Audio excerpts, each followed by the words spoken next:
Rajaram sir, एक चूंकि छत्तीसगढ़ में भी एकदम से नया नाम सामने लेकर के आया गया, मध्य प्रदेश में भी नया नाम सामने लेकर के आया गया, वहां पर एक आदिवासी समुदाय के नेता को सामने ला करके चीफ मिनिस्टर बनाया गया। मध्य प्रदेश में ओबीसी समुदाय के नेता को ला करके सामने बनाया गया। सर, एक बड़ी संख्या में सांसदों को भी हर राज्य में भेजा गया था केंद्र। राजाराम सर, मैं समझना ये चाह रहा था, ये जो सांसद और मंत्री महोदय लोगों को भेजा गया था राज्यों के चुनाव में, उनको सपना तो कुछ और देख करके वो लोग आए थे। अब यहाँ पर आकर के उनको राज्यों का मंत्रालय संभालना पड़ जाएगा।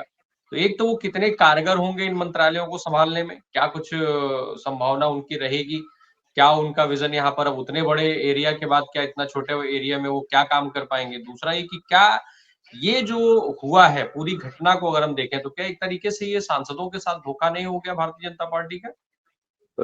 राय साहब, दरअसल राजनीति और प्रेम में सब कुछ जायज है कहते हैं। और राजनीति का प्रमुख लक्ष्य जनसेवा की बात जरूर है, लेकिन मूल प्रेरक तत्व उसमें महत्वाकांक्षा होती है। शिवराज चौहान की भी महत्वाकांक्षा निश्चित रूप से थी, 15 साल का, और उन्होंने निर्बाध शासन किया। और साथ ही साथ पिछले चुनाव में, लोकसभा चुनाव में घोषणा समिति के भी वो अध्यक्ष थे। उनका बड़ा दावा केंद्र की राजनीति पे बन रहा था। उसी तरह से जिस तरह से उन्होंने नरेंद्र तोमर, जो भारत के कृषि मंत्री थे, उनको चुनाव लड़वाया, अब वो जीत भी गए। और उम्मीद थी कि उनसे इस्तीफा भी ले लिया गया, सांसदी से और कृषि मंत्री से भी।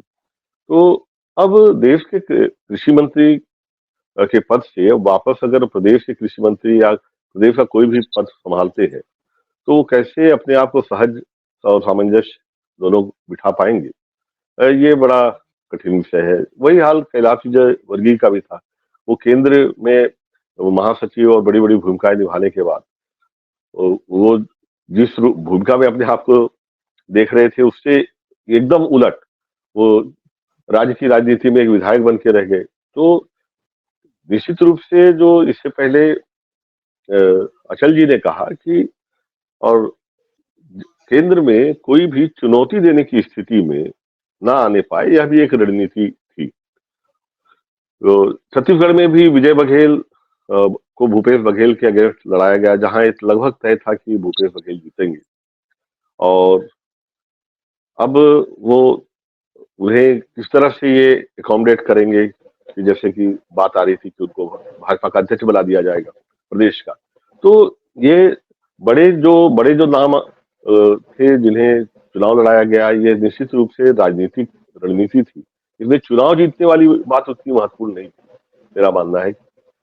निश्चित रूप से ये था कि मोदी जी के रास्ते के जो कंटक है वो साफ करने की योजना थी।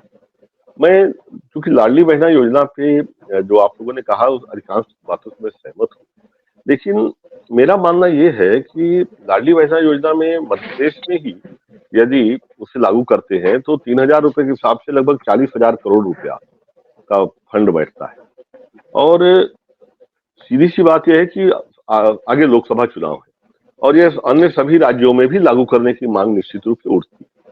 तो इससे बचने के लिए, क्योंकि अगर पूरे देश में इस योजना को लागू करने की हम बात करें तो ये बहुत बड़ा फंड होता है। मतलब ये उतनी राशि जुटाना बहुत कठिन है। उसी तरह से छत्तीसगढ़ में देखें कि पिछले चुनाव में जब कांग्रेस ने अपने घोषणा पत्र में कर्ज माफी को ले आया, तो प्रदेश की भाजपा के द्वारा बड़ा दबाव था कि घोषणा पत्र में छत्तीसगढ़ प्रदेश में भाजपा भी कर्ज माफी योजना को ले आए।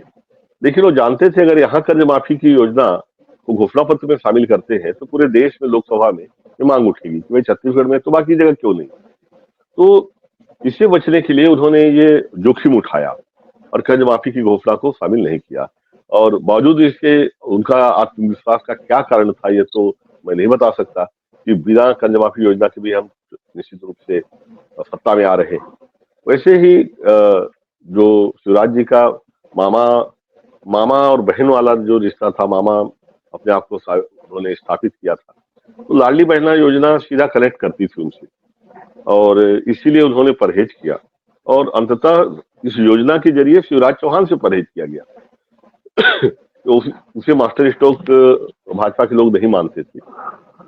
मेरा मानना ये है कि यह जो चाहे विष्णुदेव साय जी को छत्तीसगढ़ में मुख्यमंत्री बनाया गया हो या मोहन यादव जी को मध्य प्रदेश में बनाया गया, यह पूरी तरह से आगामी लोकसभा चुनाव के मध्य रणनीति रची गई है।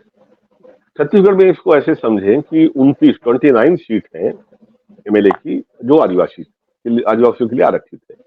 पहले भाजपा उसमें केवल 3 सीट थी पिछले टर्म में, इस बार 18 सीट जीत के आई है, उनमें भी सबसे ज्यादा सरगुजा से। तो अब वनवासी कहें आदिवासी कहें, लेकिन समग्र रूप से आदिवासी जैसे भाजपा भी आज कह रही है कि भाई हमने आदिवासी मुख्यमंत्री दिया, तो इससे देश के पूरे आदिवासियों को साधने की कवायद के रूप में देखा जाना चाहिए। और छत्तीसगढ़ में भी उन्हें विष्णुदेव साय, क्योंकि कई बार वो 3 बार अध्यक्ष रहे हैं भाजपा के, तो उनको कमान देने के पीछे सीधा सीधा आदिवासी समाज को एक मैसेज देने वाली बात थी। मैं इसे पूरी कवायद को लोकसभा चुनाव में के रूप में की तैयारी के रूप में देख रहा हूं, और कहीं न कहीं इसके पीछे मोदी जी की जो एक सर्वोच्च सबसे बड़ी छवि गढ़ने की जो कवायद चली आ रही है 2014 से, उसी उसी में एक और बड़ा कदम के रूप में मैं देख रहा हूँ। इसमें जनता को चौंकाने के लिए निर्णय नहीं लिए गए हैं, ये निर्णय मोदी जी की छवि को और बेहतर बनाए, क्योंकि मोदी जी के नाम पे जीता गया है, मोदी जी की गारंटी के नाम पे जीता गया है। ये सारे चुनाव किसी योजना के दम पे नहीं जीता गया है, लाडली बहना योजना हो या अन्य कोई योजना हो, तो इस सब के बजाय केवल मोदी जी के नाम, उनके चेहरे, उनकी गारंटी के नाम पे जीता गया है। ये स्थापित करने की उसके पीछे कोशिश दिख रही है। साथ ही साथ ये योजना आ सकती है, जैसे कि अभी देशपांडे जी भी कह रहे थे कि पूरे देश में कोई दूसरा नाम लेके ला सकते हैं, और ये संभव है। हालांकि मेरा गणित कहता है कि पूरे देश में लाएंगे तो ये खजाना इनका जो है, खजाने में करीब 60% भार बढ़ जाएगा। 25 लाख करोड़ के बजट लेके आने वाली सरकार के पास करीब 6 से 7 लाख करोड़ का बजट बन सकता है, लेकिन ये उसे संकुचित करते जाएंगे। जिस तरह से पिछला चुनाव जीतने के लिए इन्होंने किसान सम्मान निधि की योजना लेके आए थे कि देश के 14 करोड़ किसानों को 12,000 रुपया, 6,000 रुपया देंगे हर साल 2-2 हजार की किस्त में।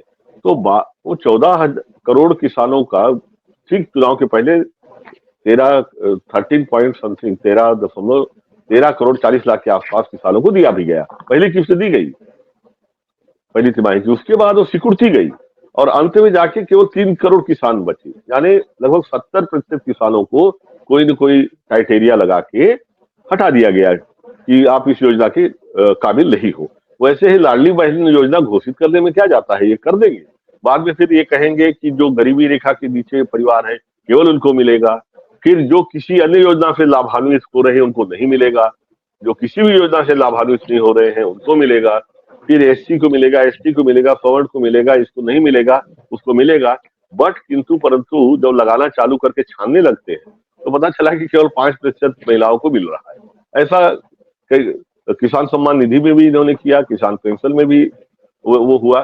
तो वादा, चुनाव के समय वादा कर देना बिना बट किंतु परंतु लगाए, बिना क्राइटेरिया एक महिलाओं को दिया जाएगा, सब महिलाओं को दिया जाएगा, और बाद में उस योजना को संकुचित कर देना, ये तो पहले भी किया है इन लोगों ने, कांग्रेस ने भी किया है। लेकिन भाजपा उस खेल में कांग्रेस से मीलों आगे है, मेरा मानना है। इसे उसी रूप में देखें।